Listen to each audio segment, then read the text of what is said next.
Wafuasi wa kanisa la Holy Ghost Coptic of Kenya wanamuomboleza muasisi wa kanisa hilo Padre John Juma Pesa wa kwanza ambaye alifariki hii leo. Kiongozi wa kidini alikuwa na utata mkubwa siku za uhai wake.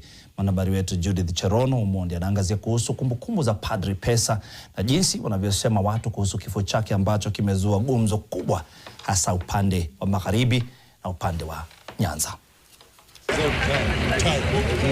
Ni saa 6 alasiri. Wafuasi wa kanisa la Holy Ghost Coptic wamejumuika kwenye hifadhi ya maiti ya hospitali kuu ya rufaa na mafunzo ya Jaramogi Oginga Odinga jijini Kisumu, nyuso zao zikiashiria huzuni na butwaa baada ya mwanzilishi wa madhehebu yao kuaga. Kama mimi Padre Pesa nadanganya watu, wagonjwa hiyo hawakuletwa hapa kutoka Kambani, kutoka wapi, kutoka Taita Taveta. Padre John Pesa wa kwanza amekuwa akigonga vichwa vya habari kwa miaka mingi zaidi, kwani anajulikana kuwafunga nyororo wafuasi wake ndani ya kanisa lake jijini humo.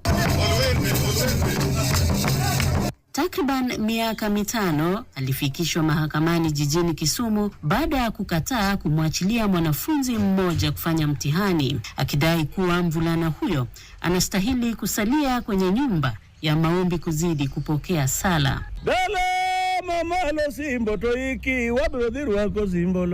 Baadaye Padre Pesa alitozwa faini ya nusu milioni. Kwa wafuasi wake wanasema kuwa japokuwa Padre Pesa amekuwa akiwaambia kuwa kifo ni lazima kwa wanadamu wote, hawakutarajia kumpoteza mapema hivyo akiwa na miaka 74. Wagonjwa walikuwa wanapona.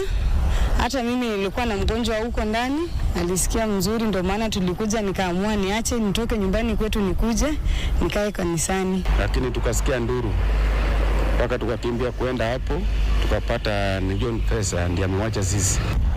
Wale wagonjwa kuja hapo, hao wagonjwa wanatoka wakipona. Wakiongeza kuwa kifo hicho ni pigo kubwa zaidi kwao, wakati kanisa bado wamekuwa wakihitaji mafunzo ya Biblia kutoka kwake. Sasa mtu akisikia ulienda wapi ukapata uponyaji, nilikuwa kwa Father John Pesa One. Sasa ndio hata mtu analeta pia mgonjwa, lakini mimi kama mimi nilikuwa najua alikuwa naomba na ponyesha. Judith Cherono Omondi, NTV, Kisumu.